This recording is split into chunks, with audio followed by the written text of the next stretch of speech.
আসসালামু আলাইকুম সম্মানিত ব্রিয়াস ইউটিউব হিমুথাই চ্যানেলের পক্ষ থেকে আজকে আপনাদেরকে দেখাবো হচ্ছে যে টিনের ঘরে থাই জানালা কিভাবে লাগাতে হয় আর টিনের ঘরে যখন থাই জানালা এবং এসএসের গ্রিল লাগানো যায়। দেখেন আপনারা ধীরে ধীরে আমি জানালার কাছে চলে যাচ্ছি। দেখেন সেই একটা জানালা হয়েছে, চারপাশে যেমন লতা আর পাতা খুব সুন্দরভাবে কাঠের মধ্যে ডিজাইন করা হয়েছে এবং কি শুধু ডিজাইনই নয়, সেরকমভাবে ডিজাইনটা করা হয়েছে। এটা আমরাই শুধুমাত্র আবিষ্কার করেছি। বাংলাদেশে যেন এই প্রথম আমরাই শুধুমাত্র কাঠ দিয়ে থাই জানালা এবং থাই জানালা দিয়ে থাই জানালা, যেমন বিল্ডিংয়ের মধ্যে অনেকেই থাই জানালা তৈরি করে থাকে, এইরকম একটা টিনের ঘরের মধ্যে কিন্তু থাই জানালা অনেকে দেখেন নাই। আর এখন ভিতর পাশ থেকে এই জানালা চালিয়ে দেখাবে একটা লোক কিভাবে থাই জানালা চলে থাকে। দেখেন এই পাশের পাল্লাটা আরেক দিকে চলে যাচ্ছে, কত সুন্দর নিখুঁতভাবে পাল্লাগুলা চলিতেছে। এখন দেখেন এই দুইটা পাল্লা যখন এক পাশে নিয়ে রাখবেন, নেটের পাল্লাটা এই পাশে নিয়ে রাখবেন। এই টিনের ঘরে যে থাই জানালা, শুধু তাই নয়, গোল্ডেন মার্কারি, চায়না ভেঞ্জিং গ্লাস আর হচ্ছে নেট সেকশন জানালা।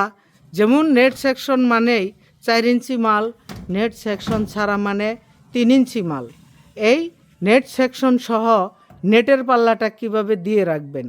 টিনের ঘর হলে কি হবে, এই ঘরে কোনো মশা মাছি পোকা মাকড় কোনো কিছু প্রবেশ করতে পারবে না এই জানালা দিয়ে। যখন আপনারা এরকম জানালাটা পাল্লা দুইটা এক পাশে নেবেন, আর এক পাশে এরকম নেটের পাল্লা কিন্তু দিয়ে রাখতে পারবেন। দিয়ে রাখলে কি হবে, সে মশা মাছি কিচ্ছু যাবে না। আসেন, এই বাড়িতে কিন্তু শুধু এই এক পিস জানালা নয়, আরও কিন্তু জানালা আমি নিয়ে এসেছি কিন্তু এই বাড়িতে লাগানোর জন্য। দেখেন এই পাশে রেখে দিয়েছি মাটির মধ্যে কিভাবে। এই দেখেন আমাদের হিমুনাই থাই নামের যে গাড়িটা এখানে রেখে দিয়েছি।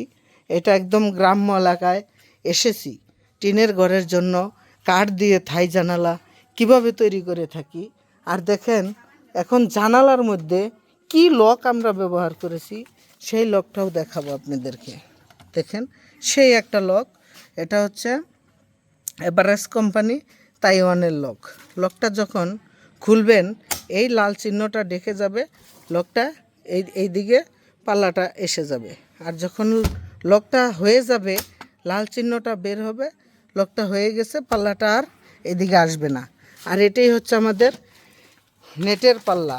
আর এটা হচ্ছে পিছন সাইডের চিত্র। আর শুধু তাই নয়, এই জানালাটা লাগাবো, এই যে একটা গ্যাপ দেখতেছেন, এই গ্যাপটার মধ্যে সেম এই জানালাটা লাগাবো, সে দেখা যাবে। দেখেন আপনারা চাইলে অর্ডার করলে ফোনের মারফতে কথা বলা হবে এই জানালার দাম কত টাকা স্কোয়ার ফিট আমরা নেব। এটা আমার কমেন্ট বক্সে, ডিসক্রিপশন বক্সে কিন্তু দাম দেওয়া থাকবে। আপনারা কষ্ট করে আমার ডিসক্রিপশন বক্সে একটু ঘুরে আসবেন। সকলে ভালো থাকেন। আসসালামু আলাইকুম।